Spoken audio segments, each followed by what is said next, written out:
tayo magsisimula na magkaroon ng takot sa Diyos. Isaiah chapter 6 verse 5, "Woe to me, I cried.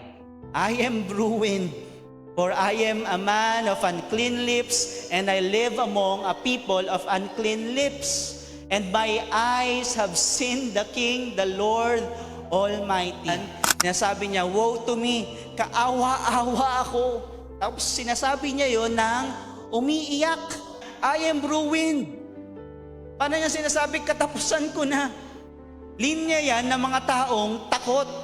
At hindi lang basta takot, takot na takot.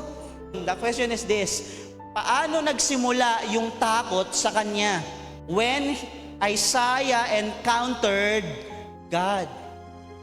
So we can conclude that the beginning of fearing God is encountering Him first.